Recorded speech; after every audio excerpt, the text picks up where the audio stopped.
Salut, c'est Olen, j'espère que vous allez bien. Vous le savez, les capsules d'Olen proposent d'éclairer l'actualité, notamment par les prismes de l'histoire et de la philosophie. Dans ce format, je vous propose de suivre et tirer le fil de l'actualité pour comprendre ses enjeux profonds, nourrir nos réflexions communes et créer un impact positif. Le mois dernier, on avait décortiqué ensemble la panthéonisation des Manouchians. Ce mois-ci, on va parler du conflit israélo-palestinien. Difficile de passer à côté. Si vous pensez que ces contenus vous sont utiles ou qu'ils peuvent l'être à d'autres, je vous invite à en parler autour de vous et faire un tour sur notre page Tipeee pour découvrir et soutenir l'activité du projet. Et si vous voulez recevoir ces contenus dans votre boîte mail avant tout le monde, sélectionnez l'abonnement à notre newsletter d'autodéfense intellectuelle. Bien. Le conflit israélo-palestinien. Que pouvons-nous faire à notre échelle? Eh bien, faire attention aux mots. Nous voyons les récupérations politiques en France et partout dans le monde. Alors voici un petit lexique d'autodéfense intellectuelle. J'ai voulu simplifier au maximum les définitions, tout en rendant compte de leur complexité et la pluralité des opinions. Commençons par différencier le sionisme et l'antisémitisme. Le sionisme est un mouvement national d'une partie du peuple juif visant à la formation d'un foyer national juif et à l'autodétermination du peuple juif en terre d'Israël, correspondant à peu près à Canaan, à la Terre Sainte ou à la région de Palestine.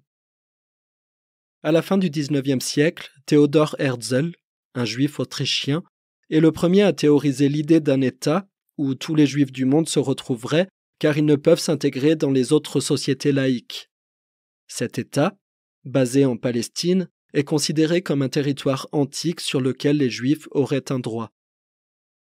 C'est le sionisme, une idéologie qui vient du mot Sion, la ville de Jérusalem selon la Bible. Après la Shoah, le sionisme aboutit à la création de l'État d'Israël. Antisionisme. Historiquement, l'antisionisme apparaît d'abord parmi les dirigeants traditionalistes juifs ou juifs assimilationnistes pour des raisons religieuses, puis parmi des dirigeants arabes et des officiers britanniques, quand la Grande-Bretagne obtient un mandat pour administrer le pays en 1920. L'antisionisme arabe-palestinien de l'époque se manifeste lors de la Grande Révolte arabe de 1936-1939. Puis par la guerre israélo-arabe de 1948, tandis que l'antisionisme juif diminue fortement à partir de 1921 avec la nomination du rabbin Abraham Isaac Kook, puis se réduit encore davantage après la Shoah. La résolution 181 de l'ONU, qui accepte le plan de partage de la Palestine et valide l'établissement d'un État juif, constitue l'aboutissement du projet sioniste. Concernant l'antisionisme, il n'y a pas une définition, mais des définitions. Stricto sensu, l'antisionisme traduit l'opposition à l'établissement d'un foyer national juif en Palestine. Mais après 1948 et la fondation de l'État d'Israël, et en particulier après la guerre des 6 jours et la première intifada, la situation géopolitique est devenue plus complexe. Avec elle, la notion d'antisionisme devient plus ambiguë. Le terme peut caractériser des prises de position aussi éloignées que la simple critique de la politique du gouvernement israélien ou l'exigence de son anéantissement. Ainsi, l'antisionisme est parfois dénoncé comme un nouvel antisémitisme, tandis que cette critique est rejetée par d'autres qui y voient une tentative d'empêcher la critique d'Israël.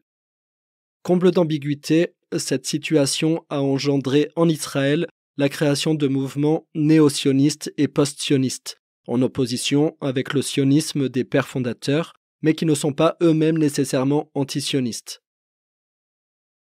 Dans ce contexte, les notions de sionisme et d'antisionisme ont évolué. Pour certains, c'est l'opposition idéologique de principe à Israël ou à la politique israélienne de manière générale, car Israël serait responsable de la situation et des conflits au Moyen-Orient. Ce sentiment est apparu en particulier dans le contexte de la guerre froide, dont le Moyen-Orient a été un théâtre de confrontation, et à la suite des résolutions défavorables à Israël adoptées par le Conseil de sécurité de l'ONU. Pour d'autres, c'est l'opposition à la politique de colonisation des territoires palestiniens occupés, car Israël et certains groupements se réclamant du sionisme y appliqueraient une politique expansionniste et coloniale dans la perpétuation du projet sioniste. Mais certains de ceux qui s'opposent à la colonisation rejettent cependant le qualificatif d'antisioniste, car ils ne s'opposent qu'à cet aspect de la colonisation qui, à lui seul, n'est pas assimilable au sionisme. Effectivement, le projet sioniste ne demande pas l'expansion territoriale d'Israël. Pour d'autres, c'est la condamnation de la situation des Arabes israéliens et des Palestiniens pour lesquels certains estiment qu'ils subissent des discriminations, parfois jugées proches de l'apartheid, voire qu'on perpètre à leur encontre des crimes de guerre, et ce, parce que le projet sioniste serait par essence raciste. Pour d'autres, c'est l'opposition au caractère juif voulu par le sionisme de l'État d'Israël, car ce principe ne serait pas laïque et démocratique, mais religieux et racial. Pour d'autres, notamment dans le monde musulman, c'est l'opposition à l'occupation de Jérusalem et d'autres lieux saints de l'islam par Israël ou par des juifs. Pour d'autres encore, c'est l'opposition à l'existence d'Israël en tant qu'État, ce qui est le but principal du sionisme, car un seul État binational recouvrant toute l'ancienne Palestine historique serait légitime ou pourrait apporter des solutions au conflit israélo-palestinien. Pour d'autres, enfin, c'est l'opposition au droit à l'existence même d'Israël ou d'un État juif, souvent dénommé antité-sioniste, car le sionisme n'aurait aucune légitimité et qu'il aurait spolié les Arabes palestiniens de leur pays. L'opposition peut alors aller jusqu'à réclamer l'anéantissement militaire d'Israël. L'antisémitisme, c'est la discrimination et la haine des Juifs. Autrement dit, c'est du racisme. En France, les insultes antisémites sont passibles d'1 an d'emprisonnement et 45 000 € d'amende.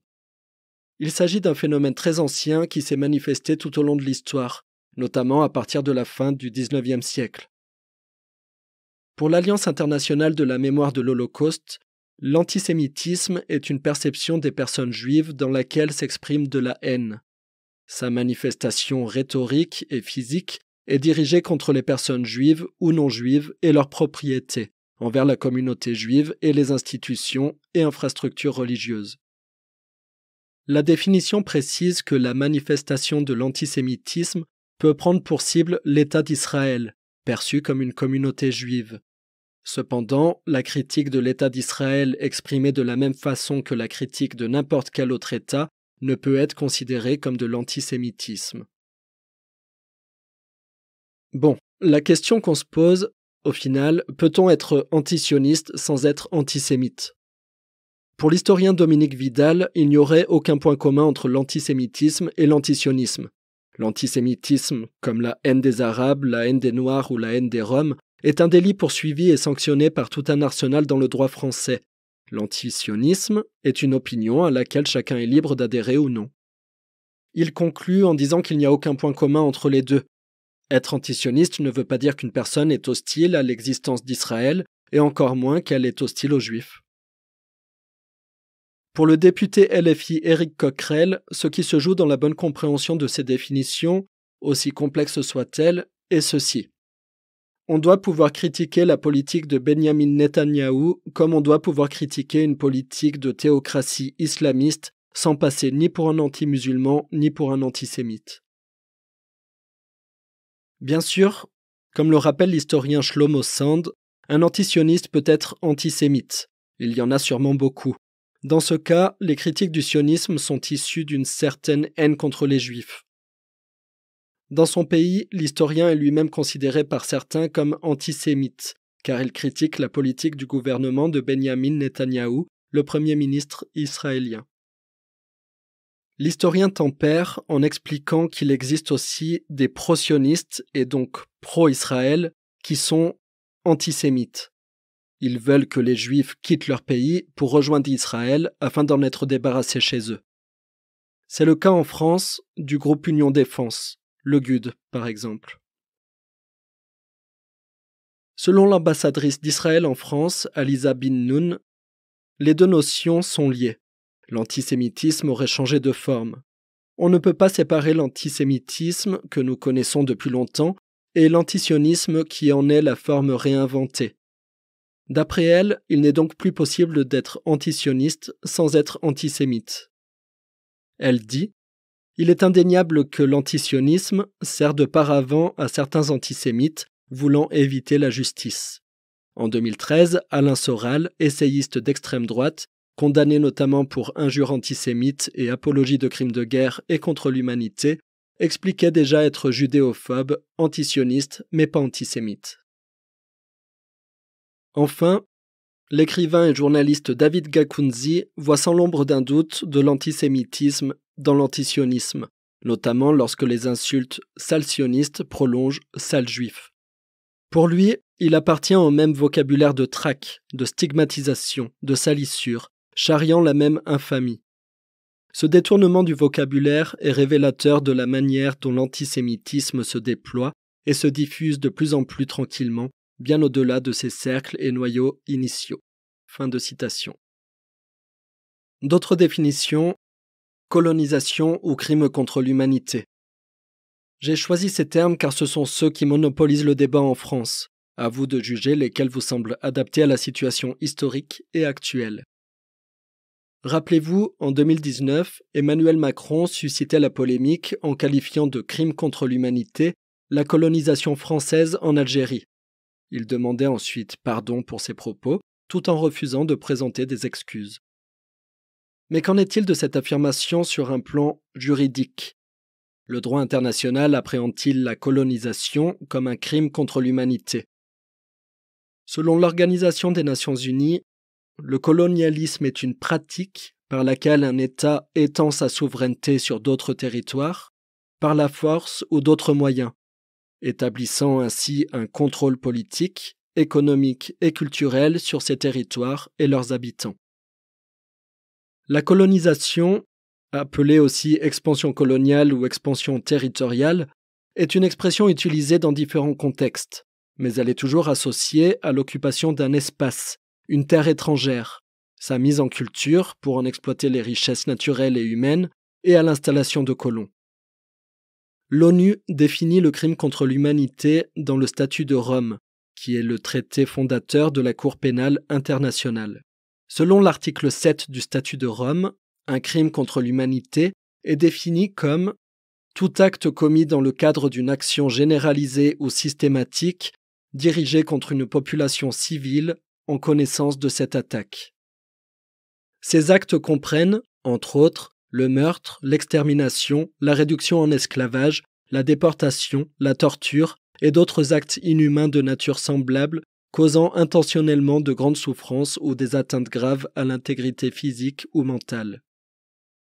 Le statut de Rome a été adopté en 1998 et il est entré en vigueur en 2002.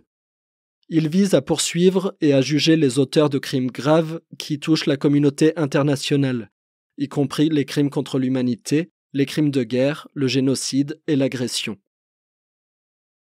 La Palestine étant désormais membre de la Cour pénale internationale, la question est actuellement sous examen préliminaire au sein de cette juridiction.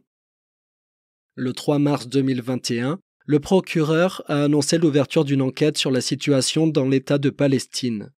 Cette annonce faisait suite à la décision rendue par la Chambre préliminaire le 5 février 2021, laquelle a estimé que la Cour pouvait exercer sa compétence pénale dans la situation en cause et a statué, à la majorité de ses juges, que sa compétence territoriale s'étendait à Gaza et à la Cisjordanie, y compris Jérusalem-Est. Encore une fois, si vous pensez que ces contenus vous sont utiles ou qu'ils peuvent l'être à d'autres, je vous invite à en parler autour de vous et faire un tour sur notre page Tipeee pour découvrir et soutenir l'activité du projet. Et si vous voulez recevoir ces contenus dans votre boîte mail avant tout le monde, sélectionnez l'abonnement à notre newsletter d'autodéfense intellectuelle. À bientôt!